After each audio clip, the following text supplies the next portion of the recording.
What's up, YouTube fans? Today I'm going to take a look at the X-Transbots Klaatu, their version of Cosmos.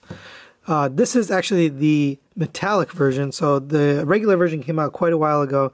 I decided to kind of hold out, and I wasn't really sure which one I wanted. And then this metallic one came out, and I was like, yep, this is the one I want. So the box is actually kind of big. This is before they really slimmed down. A lot of their boxes are really just compact and small. This is a little bit bigger. On this side, you've got a render of the vehicle mode, a little shot of their Herald figure. On this side, you got the robot mode, nothing there, just some writing. And on the back, you got a whole bunch of UFO stuff, and then it's tech specs. But that's really it for the box. Let's get the figure out here and take a look at that. Here is the figure out of its packaging, and it really is beautiful.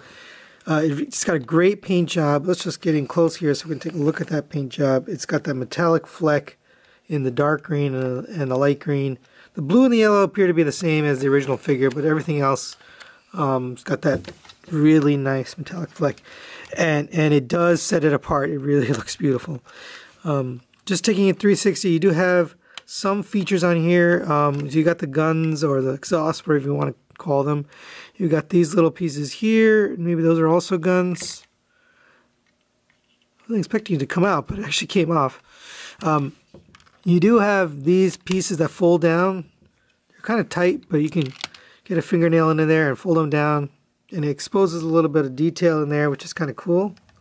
And for comparison, here he is with my trusty Blue Streak, and that looks pretty good. He's about a little bit shorter than the length, definitely taller than, but the scale of this thing, it really makes no sense. There's nothing to compare it to. In the cartoon, it was just all over the place in terms of size. Sometimes they got inside of him, so it didn't really make any sense at all. But here he is with the X-Transbots Toro, their version of Cliff Jumper, and it looks good. I mean, these mini bots are this is the same height as Bumblebee, but in robot mode we'll see how big he is compared to the other mini bots. But he's about the same size as the X-Transbots Neptune, so he's bigger than this guy but smaller than this guy. But there's some scale comparison for size. You can also interact with all the accessories in vehicle mode, so let's take a look at that. First, you do get a display stand. It's got those UFO kind of symbols on it, which is kind of cool. You can use several ways to display this guy. First, you can use this piece here, and then you can attach it to there. And now you get him kind of flying through the air. And that looks kind of neat.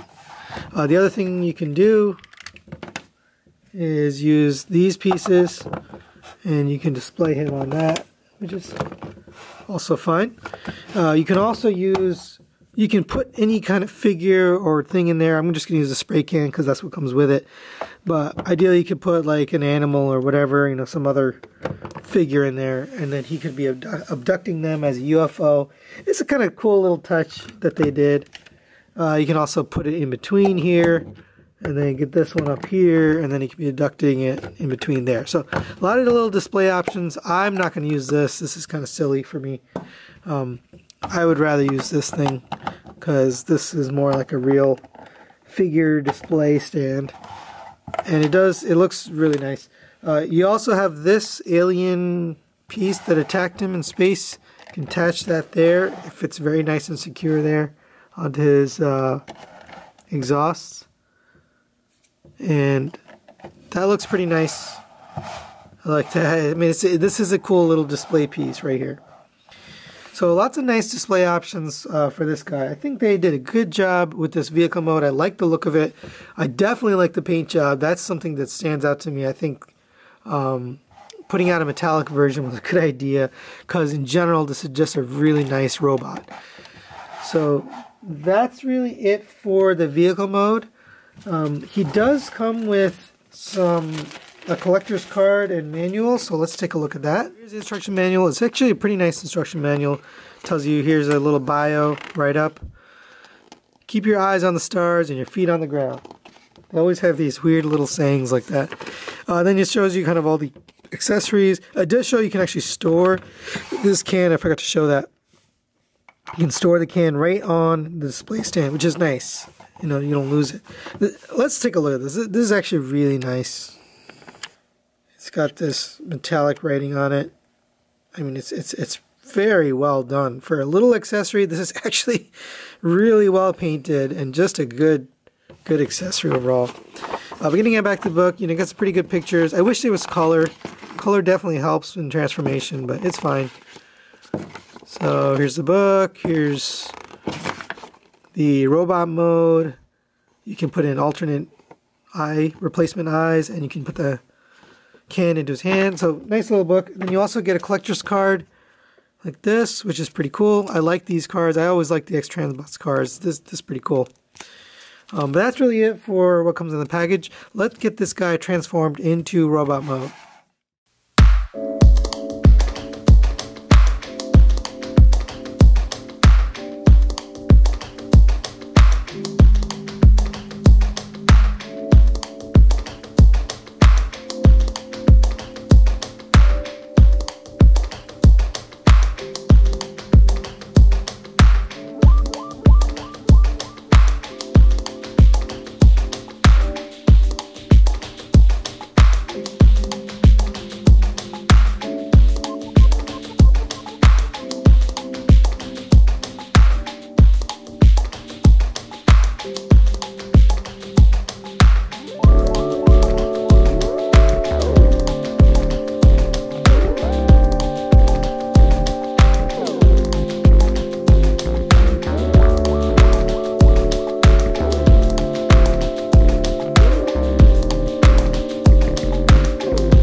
And here we have Klaatu in his robot mode. It looks amazing. It looks awesome. Very awesome to the G1 cartoon. Let's take an image here. I think they nailed it. You can take a 360. I don't know if this back is accurate, but at least the head sculpt and the general proportions look amazing to me. What I really like about this figure is the way it feels. It's nice and hefty. I'll take a weight and I'll put it in the pop-up here, but this is nice and hefty for its size. It's pretty short. I'll put the height and weight actually, and for what it is, it's actually really high quality.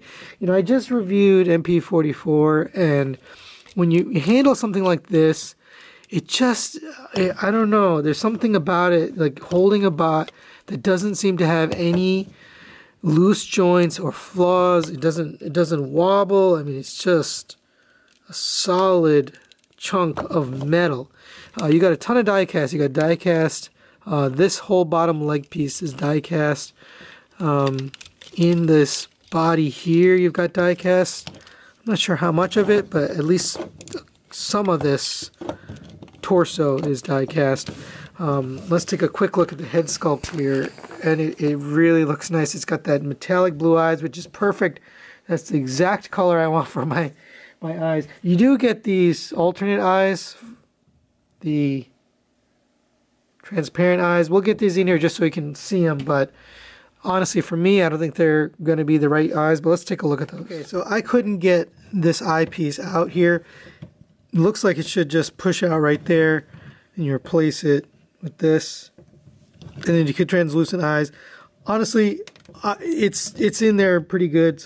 For me, it's not worth it to try to break it and get it out, because I don't even want these translucent eyes anyways. I have no need for translucent eyes. I want the metallic blue eyes anyway. So if I could get it in, I'd put it in, but I can't. It must be the paint that's stopping it from coming out. So let's move on with the figure. Moving on with the figure, you've got that metallic paint all over this thing. Even the head, it's got the metallic reddish maroon paint. The only thing that's not metallic is this yellow paint. I actually like the paint they use, so I'm glad they didn't do metallic, but everything else is metallic, and it just looks stunning. It's beautiful. You do have accessories here. Now, I didn't show. It comes with one of these screwdrivers just to take the head apart, but we have a million of those at this point. You do get this spray paint can. It's got a little peg that gets right on the thumb, on either thumb actually, and it looks like he's holding it, which is pretty cool. And he can be spray painting, which is really neat.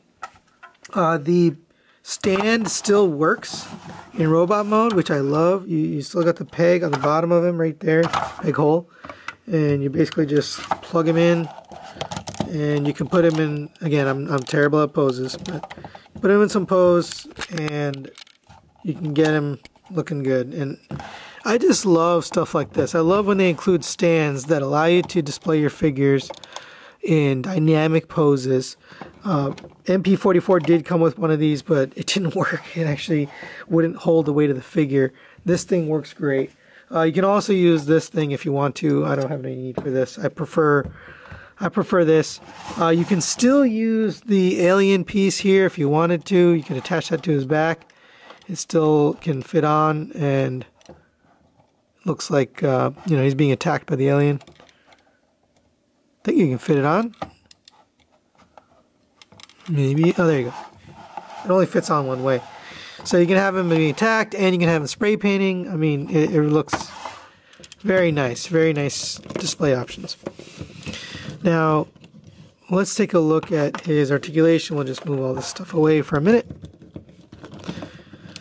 So your head is on a ball joint. It also is on this mechanism that pops up and allows you to reveal it, which is really kind of cool. It's a neat little, I call it a masterpiece moment. You know, it's a neat little thing where things pop up and appear, or like it's just a nice feature. The back is a little unsightly. I mean, it's okay. It's not bad. It's not a huge backpack, and it hides away. I love the metallic paint though. Alright, let's stop gushing about the metallic paint. The arms have plenty of articulation. Rotate all the way around. Looks like this plastic is hitting, so I should be careful there. You have this shoulder motion that goes all the way up to there. and the rotation, and then if you take it off this joint, you can get some other stuff, but it wasn't really meant to do that. You're supposed to peg it in. You do have a rotation at the bicep. You have a double jointed elbow all the way up to there, which is nice. You have a rotation at the wrist, although it's pretty tight. Again, the metallic paint on the wrist, very nice. Single jointed knuckle here for the hand. You do have a ratcheted swivel, waist swivel, and it looks like it goes all the way around. Wow, that's cool. No ab crunch, which is fine. It's a tiny little guy. For the legs, let's just get everything out of the way. You do have hip skirts here that fold up. So all the way up to there, all the way back to there, all the way out to there. These are on soft ratchets. This is on a friction joint. It's very, very good tolerances. I love the tolerances. You have a, what appears to be double jointed. Let me see. Soft ratchet. Yeah, it is double jointed. There's a lot of, there is a little bit of kibble right here on the back. I mean, you can fold that out and then you could get this even higher up, but I don't know. I don't know if you want that. But plenty of articulation there on the leg. I think that's good enough. I like how this all kind of folds down and looks cohesive when it's all done. It's a pretty cool transformation. Oh, there's also some details here. I forgot to show that. Let's zoom in on that. You got some black and gold detailing on the foot, which looks really good. And again, nice job with paint. They didn't spare on paint. This whole thing is painted from head to toe, including the head. Everything's painted.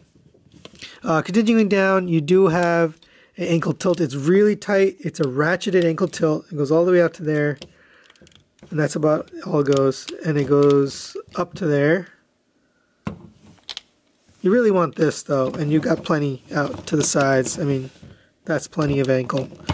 You do, let's see, you have a little bit of tilt up, one click, basically, one click up, which is fine. You don't need a lot. He's got some gigantic feet. But that's the character design. That's not a flaw of the figure. That's just the way the character is. And that's really it for articulation. Now you still have these gimmicks here. We can open up the chest. And I'm not really sure what this is from or what this is trying to reproduce. I don't know if he ever showed off these pieces in the G1 cartoon, but it's fine. Like I don't really need that. Actually, you've got metallic paint here on the blue as well. It's flecked. So again, more metallic paint. I'm happy with that. I like that. So let's take a look at a few comparisons. Here he is with the X-Transbots version of Sea Spray. And that looks pretty good. Good size. And here he is with Takara Tomy Bumblebee.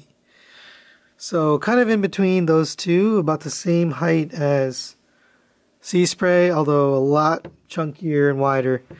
But I think that's a good scale for this guy. I think he looks good with these two. So final thoughts was, I think this was a really solid release from X-Transbots. Their original release was probably pretty good too. I didn't get it, but I bid on this because it was metallic and I just love the paint job on it. And for whatever reason, the original wasn't as tight. This one just, everything is tight and the joints just seem perfectly tolerant. The figure transforms really well. It looks amazing. So I definitely recommend this. The price point is a little bit much. I think it's $80. You should probably pay no more than $70 for this figure, just because of the size of it. It's not a big bot, so I would say if you can get this for $70, definitely bite. Oh, you know what? I forgot articulation. Again, I forgot the thigh rotation here. It's got nice thigh rotation. Anyway, definitely recommend it. It's a really nice figure. They did a great job with the transformation, the quality, the hardware, the overall look. Of all the Cosmoses that are out there, I think this is the best MP1. I did take a look at another one, and I kind of returned it right away because it just wasn't for me. That was the MMC version, but this one definitely is the one for me. So that's really it, guys. Thanks for watching, and we will see you next time.